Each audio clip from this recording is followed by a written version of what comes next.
Mother सुहाग online classes में आप सभी का स्वागत है। जैसा कि आप लोगों को पाठ 7 राष्ट्रीय अर्थव्यवस्था की जीवन रेखाएं के बारे में अध्ययन कर रहे थे, आज से हम इस पाठ को समाप्त कर देंगे और अगले के टर्न में भूगोल से ही लिखाने का कार्य प्रारंभ हो जाएंगे। हम आज इसमें अंतर्राष्ट्रीय व्यापार के बारे में समझेंगे कि अंतर्राष्ट्रीय व्यापार क्या होता है। ठीक है, तो इसमें अंतर्राष्ट्रीय व्यापार में देखें, राज्यों व देशों में व्यक्तियों के बीच वस्तुओं का आदान प्रदान व्यापार कहलाता है। क्या कहलाता है? व्यापार कहलाता है। मतलब राज्यों देशों में एक देश से दूसरे देश में वस्तुओं का आदान प्रदान व्यापार कहलाता है। इसी को हम आयात और निर्यात भी कहते हैं। आयात का मतलब है मंगाना, किसी देश से हम जो वस्तुएं आवश्यक हैं हम मंगवाते हैं। निर्यात का मतलब होता है जो हमसे ज्यादा उपयोग में होती हैं उनको भेजना। तो यही होता है आयात निर्यात को अंतर्राष्ट्रीय व्यापार कहते हैं। बाजार एक ऐसी जगह है जहां इसका विनिमय होता है। देखो, विनिमय दो तरीके के होते हैं। विनिमय जो शब्द आया,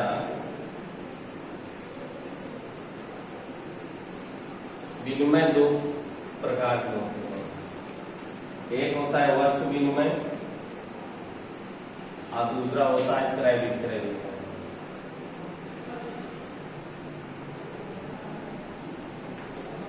ये दो है विनिमय के प्रकार, वस्तु विनिमय और क्रय विक्रय विनिमय। वस्तु विनिमय का मतलब है वस्तु के बदले वस्तु का आदान प्रदान करना, वस्तु विनिमय कहलाता है। वस्तु विनिमय से क्या तात्पर्य है?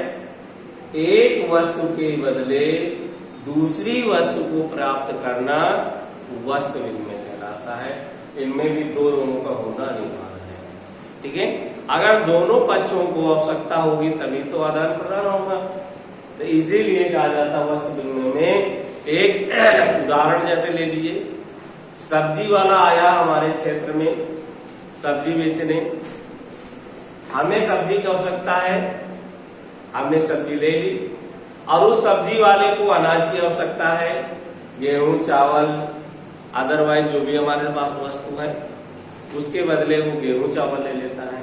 तो हमने क्या किया? सब्जी वस्तु अनाज वस्तु, यानी हम एक वस्तु को दूसरी वस्तु से आदान प्रदान करना ही वस्तु विनिमय कहलाता है। दूसरा है क्रय विक्रय विनिमय।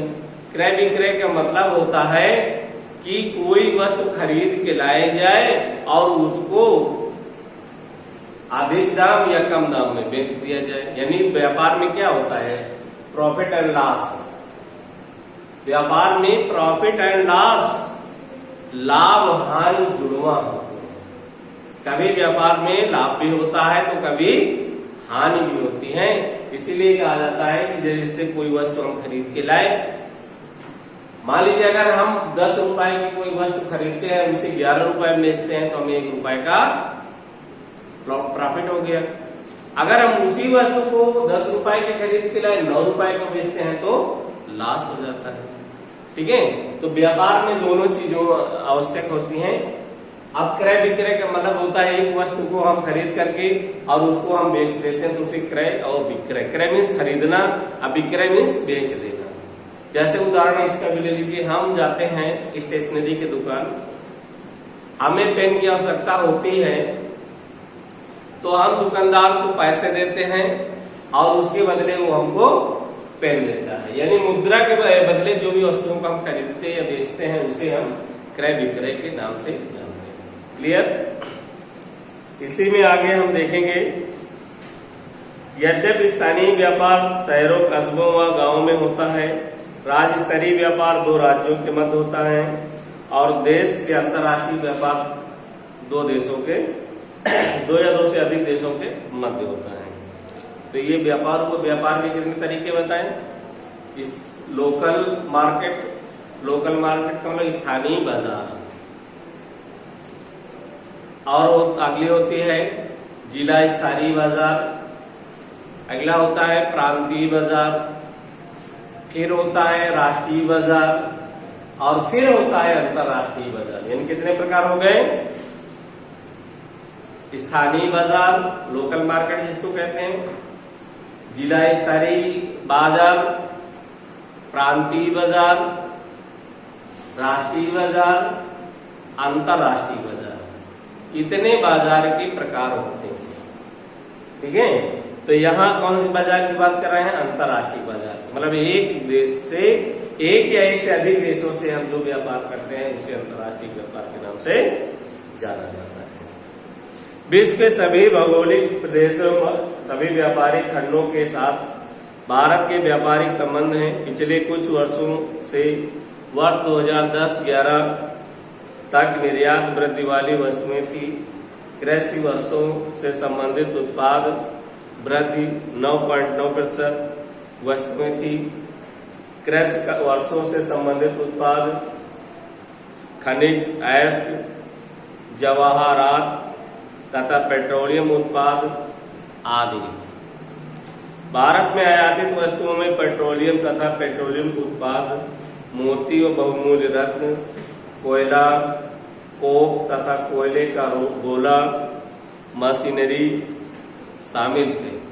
मतलब जो हम विदेशों से चीजें मंगवाते हैं उनमें प्रमुख रूप से आपका पेट्रोलियम और बहुमूल्य आभूषण,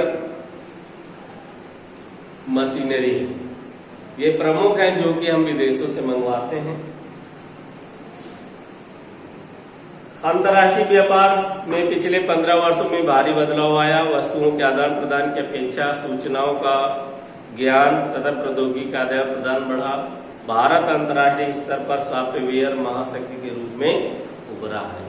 हमारा देश सॉफ्टवेयर महाशक्ति के देश उभरा है तथा सूचना प्रौद्योगिकी के माध्यम से अत्यधिक विदेशी मुद्रा अर्जित कर रहा है। इसके माध्यम से, जो टेक्नोलॉजी के माध्यम से हमारा देश जो है विदेशी मुद्रा यानी विदेशों का जो धन है वो एकत्रित कर रहा है। ये आज का पाठ समाप्त होता है और आप सभी लोग होमवर्क में अर्धवार्षिक परीक्षा की भी तैयारी करते रहेंगे, जिससे कि आने वाले समय में आप लोगों को प्रॉब्लम ना हो।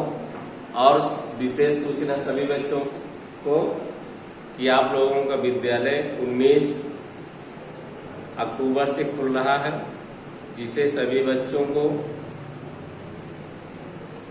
आज 15 तारीख तक आप लोगों को गार्जियंस के माध्यम से एक एप्लीकेशन विद्यालय में जमा करना है, जिससे गार्जियंस उसमें सहमत करेंगे कि हम अपने बच्चे को अपनी स्वेच्छा के अनुरूप विद्यालय भेज रहे हैं। और इसके बाद आप लोगों को 19 तारीख से विद्यालय में एंट्री मिलेगी। धन्यवाद।